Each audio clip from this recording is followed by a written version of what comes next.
Alright guys, so as I explained before, I have released the two infamous tabs. And so now the beast is in the iPhone mini.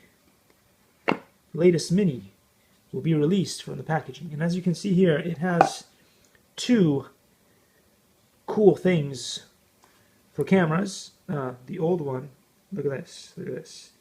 Big difference, huh? Big difference.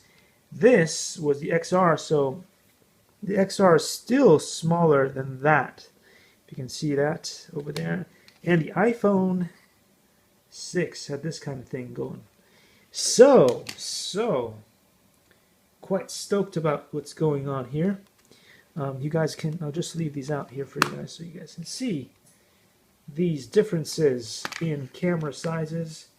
In your own time, you can just do a whole thing. Likey.